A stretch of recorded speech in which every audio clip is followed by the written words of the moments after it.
तो प्यारे विद्यार्थियों नमस्कार, स्वागत है आप सबका एक और नए वीडियो में। लीजिए प्यारे विद्यार्थियों, आप सब लोग अपने कक्षा 10 के सामाजिक विज्ञान विषय के पेपर का मिलान कर लीजिएगा। तो आशा करते हैं कि आपका पूरा क्वेश्चन पेपर बहुत अच्छा गया होगा। मगर देखिएगा, आप सब लोग अपने पेपर का मिलान कर लो, जिससे कि आपको ये पता चल सके कि आपके कितने नंबर के ऑब्जेक्टिव क्वेश्चन सही हुए हैं। तो देखिएगा, पेपर कुछ इस प्रकार का था। मेरे हाथ में यहाँ पर अभी सेट बी है, मगर आपके पास में कोई सा ही सेट पेपर आया हो, सारे सेट पेपर में प्रश्न सेम थे, सिर्फ ऊपर नीचे क्वेश्चंस किए गए हैं, ठीक है ना। तो जल्दी से आप सब लोग अपने आंसर का मिलान कर लीजिएगा।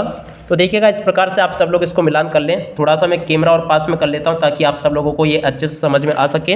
तो देखो, पहला क्वेश्चन, छापाखाना प्रगति का सबसे ताकतवर औजार है और इससे बन रही जनमत की आंधी को निरंकुश बात उड़ जाएगा। ये किसने कहा था? तो देखो, इसका राइट आंसर अगर आप लोग 7 नंबर का लगाकर आए होंगे, लुईस मार्सियस, तो ये बिल्कुल सही है आपका। इंग्लिश मीडियम वाले भी सी नंबर का अगर लगा के आए होंगे तो आपका भी सही है। उसके बाद में, जब हम लैंगिक विभाजन की बात करते हैं तो हमारा अभिप्राय होता है किससे? समाज द्वारा स्त्री और पुरुषों को दी गई असमान भूमिका से। तो 12 नंबर का अगर आप लोग लगा कर आए होंगे ना, तो ये बिल्कुल सही है आपका। इंग्लिश मीडियम वाले बी नंबर को देख लें इसको। और ऋण का औपचारिक स्रोत है, तो देखो औपचारिक स्रोत क्या है? सहकारी समितियाँ, ठीक है ना।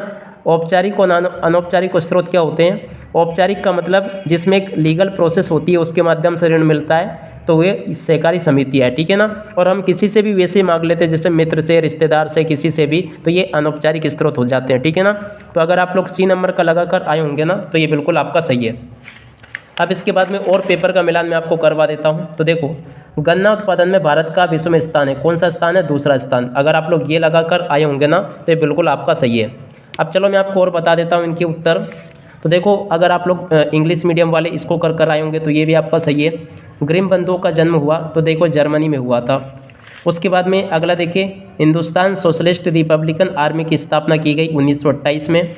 उसके बाद में यहाँ से भी आप लोग ये देख लें। तो प्यारे विद्यार्थियों, अभी तक मैं आपको 6 वस्तुनिष्ठ प्रश्नों के सॉल्यूशन बता चुका हूँ, और अब आप मुझे कमेंट करके बताइएगा कि इनमें 6 में से कितने नंबर के आपके सही हुए हैं। एकदम करेक्ट आंसर बता रहा हूँ मैं आपको, आप सब लोग इसको पूरा का पूरा देख लें और अच्छे से समझ लें। अब इसके बाद में देखो, इधर आ जाते हैं, रिक्त स्थानों की पूर्ति को देखते हैं। तो देखो, पहले रिक्त स्थान में लोकतांत्रिक व्यवस्था राजनीतिक समानता पर आधारित होती है। अगर आप लोग यहाँ पर समानता लिख कर आए होंगे ना, तो ये बिल्कुल सही है आपका। भूमिगत जल प्राकृतिक संसाधन का उदाहरण है, अगर आप लोग यहाँ पर प्राकृतिक भर के आए होंगे तो सही होगा आपका। उसके बाद में, अंतर्राष्ट्रीय स्तर पर संसाधन संरक्षण की वकालत 1968 में क्लब ऑफ रोम ने की थी। तो अगर आप लोग इसमें 1968 लिख कर आए होंगे तो ये बिल्कुल सही है। अगर आप लोग इसकी जगह कुछ और भी लिख कर आए हो तो आप लोग कमेंट करके बता देना, मैं बता दूंगा कि आपका सही है या नहीं है, ठीक है ना। उसके बाद में, भारतीय तथा विदेशी सभी फिल्मों को प्रमाणित करने का अधिकार केंद्रीय फिल्म प्रमाणन बोर्ड, या फिर आप लोग सेंसर बोर्ड भी लिख कर आए होंगे तो भी आपका ये सही है, ठीक है ना। उसके बाद में अगला देखते हैं, उदारवादी राजनीतिज्ञ फ्रैंकफर्ट संसद में एक निर्वाचित सदस्य थे। तो देखो, ये मुझे मिल नहीं पाया, आप लोग देख लेना, कमेंट करके बता देना मुझे। और उसके बाद में, जाति पर आधारित सामाजिक विभाजन सिर्फ भारत में है। तो देखो, यहाँ पर आपको ये लिखना था, ठीक है ना। अब इसके बाद में आगे बढ़ते हैं, अगले क्वेश्चन के सॉल्यूशन को देखते हैं। तो देखो, यहाँ से आप लोग इसको देख लो, सत्य सत्य को। सत्य सत्य में आपको क्या करना था? विक्टोरिया कालीन ब्रिटेन में उच्च वर्ग के लोग कुलीन और पूंजीपति वर्ग के हाथों से बनी चीज़ों को तरजीह नहीं देते थे। ये बिल्कुल आपका असत्य है, ठीक है ना। कैसा है ये? असत्य, क्योंकि हाथों से बनी हुई चीज़ों को तरजीह देते थे। फैक्ट्रियों में जो माल बनता था ना, उसको वो महत्व नहीं देते थे, मगर जो हाथों की कारीगरी वो लोग करते थे, बुनकर लोग, उनको वो जो बहुत ही ज़्यादा पसंद करते थे। तो ये असत्य होगा, क्योंकि नहीं देते थे, ऐसा लिखा है इस वजह से, ठीक है ना। अगला देखें, सत्ता की साझेदारी विभिन्न समुदायों के बीच टकराव को कम करती, बिल्कुल सत्य हो जाएगा। उसके बाद में, हमारे संविधान में किसी एक भाषा को राष्ट्रभाषा का दर्जा नहीं दिया गया, ये भी सत्य है। उसके बाद में, भारत के क्षेत्रफल का लगभग 27% हिस्सा मैदानी क्षेत्र है, ये आपका असत्य हो जाएगा, ठीक है ना।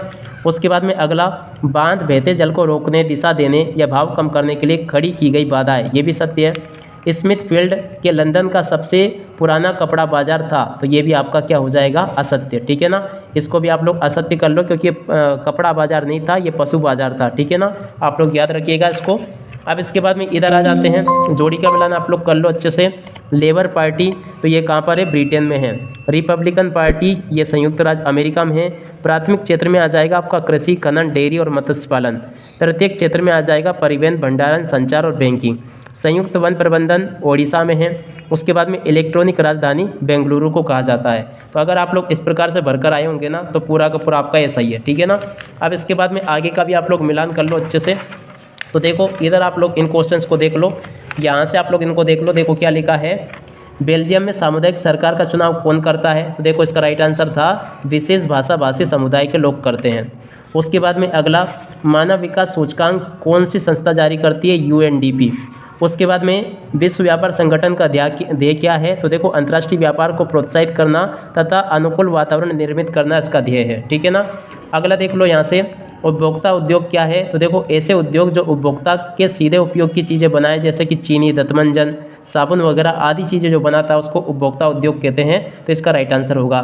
भाई भोंसले कौन थे? तो एक मराठा क्षत्रिय थे ये, ठीक है ना। अगर आप लोग यहाँ पर क्षत्रिय भी लिख कर आए होंगे तो भी आपका सही होगा, ठीक है ना। अगला देखें, असम का लोकप्रिय गीत ओ मोर अपनर देश किसने लिखा? तो ये लिखा था लक्ष्मीनाथ बेजबरुआ ने, ठीक है ना। तो आप सब लोग इस प्रकार से इसका पूरा पेपर का मिलान कर लो। और बाकी जो क्वेश्चंस आपके पेपर में पूछे गए ना, वैसे कोई ज़्यादा ना तो कठिन था ना ज़्यादा सरल था, बिल्कुल मीडियम टाइप का पेपर आपका आया था। कुछ क्वेश्चंस जरूर ऐसे घुमा फिरा के दे दिए कि इसमें अधिकतर बच्चे कन्फ्यूज हो गए होंगे।